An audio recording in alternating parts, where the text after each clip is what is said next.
Hello, my name is Ted Trout. I am the leader of the Weltman Subrogation Practice Group and the managing attorney for the Cleveland office. Welcome to our Subrogation mini webinar series that we're calling Subrogation at a Glance, an Overview on Recovery. The reason we are calling these mini webinars is because we are trying to condense all these topics into easy bite-sized pieces of about 10 minutes or so. We know that everyone is busy, so it's our intention to give you the bullet point information you need and none of the fluff. Since this is not a comprehensive review, we anticipate that you may have further questions on these topics.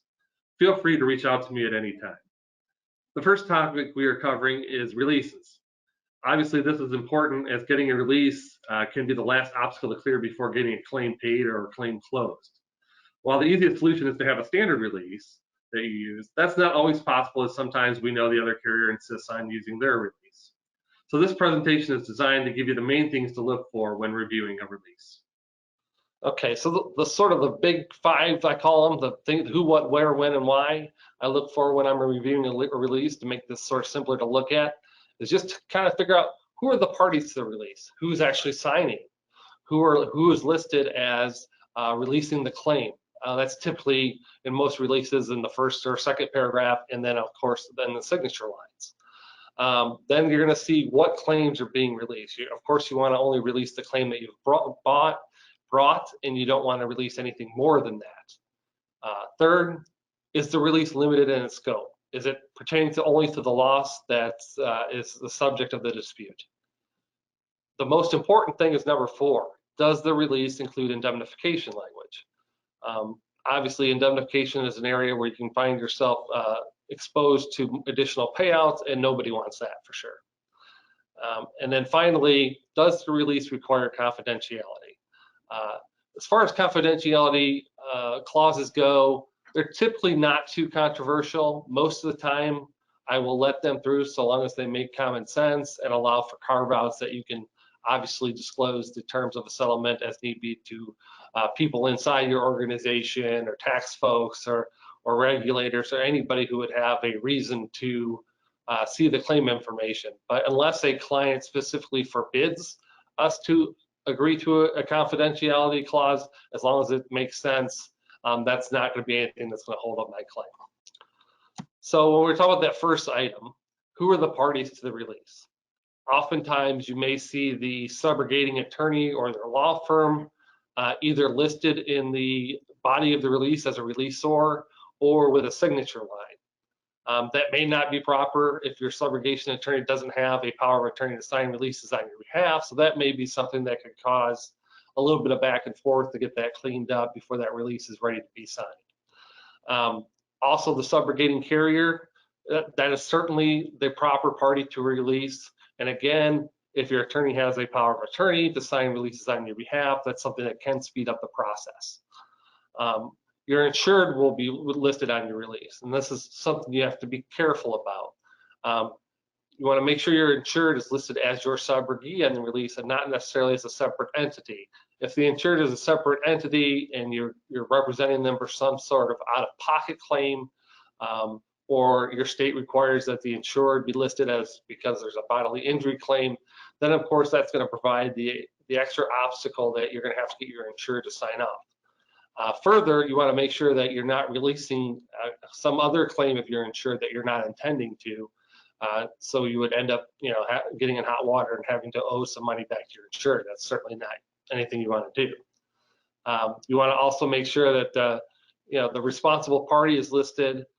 In a situation where there might be more than one at-fault party, you want to make sure that you're only releasing the tortfeasor that you're intending to.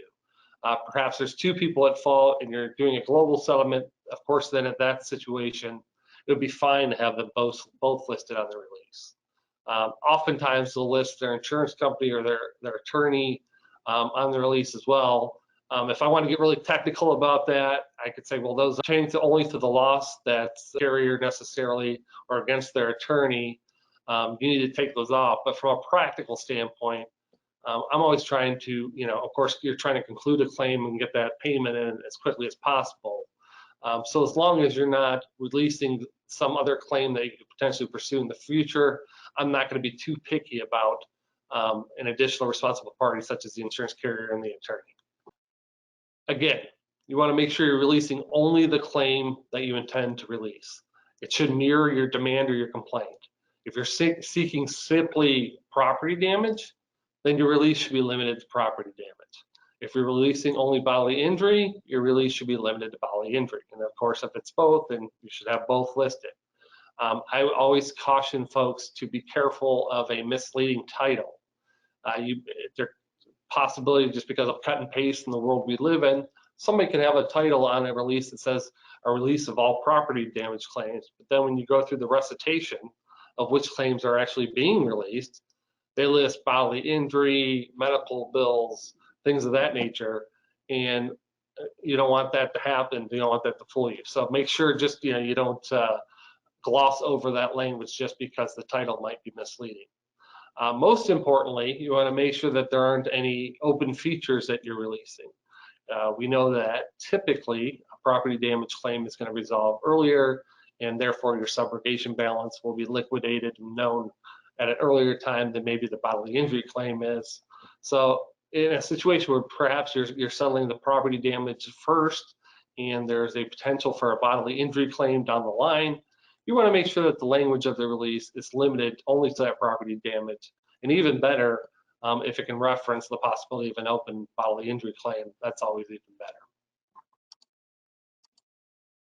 Okay, when I talk about whether a release is limited in its scope, what I'm talking about is limiting to the specific date, location, and occurrence that is being resolved. We're talking about an accident that happened on July 4th on Main Street involving Bob Smith and Jane Doe.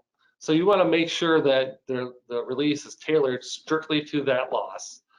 You certainly want to avoid any releases that are releasing all claims from the beginning of time, and even more importantly, you want to avoid open releases that have language that are attempting to release future claims. Obviously, you don't want to inhibit your ability to pursue claims that have not even occurred yet. So again, make sure your release is limited to that loss and that loss only. Now, I mentioned this is probably the most important thing, because if you're agreeing to indemnify, you have the potential to be on the hook for additional damages in the future. And a lot of this is probably also the most confusing area, because a lot of folks can confuse indemnification language and hold harmless language. So I've sort of defined those two things here. Indemnification agreement is something that provides that you're going to protect and reimburse the release party from future legal actions. This might include defense costs and the scope of the actual indemnification that can be defined by the agreement. So again, when you're agreeing to indemnify, you're agreeing to incur future damages, or at least as a possibility that you could incur for future damages. A hold harmless agreement is really the whole essence of what a release is. So you're providing that you're no longer going to hold the release party responsible or pursue them further for damages. This is exactly what you're trying to do. Now, it's easy to, you could run a word search, and if you see the word indemnifier or indemnification, you could just reject a release. But you have to have more critical reading skills than that.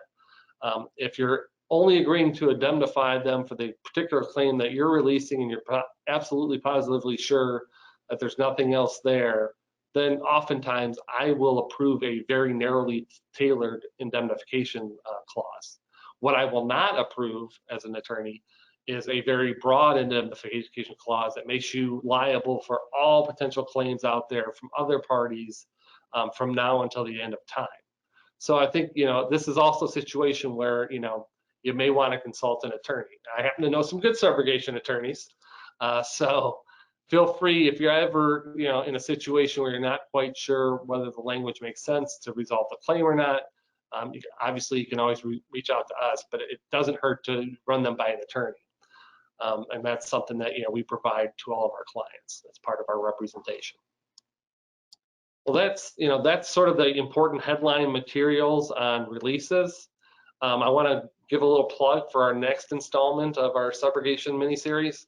That's coming out June 30th from Tiffany Williams, and she's going to talk about no-fault claims. Tiffany is our Michigan lawyer and is very well versed with no-fault, and I'm sure she'll have some interesting tidbits to share with you. So I look forward to watching that with you, actually, because I find that to be a very confusing area of law. Again, feel free to contact me anytime. Questions on releases, questions on claims. My contact information is listed on the screen. You can always reach out via email or give me a call. I'd be happy to hear from you. Again, have a good summer. Thank you.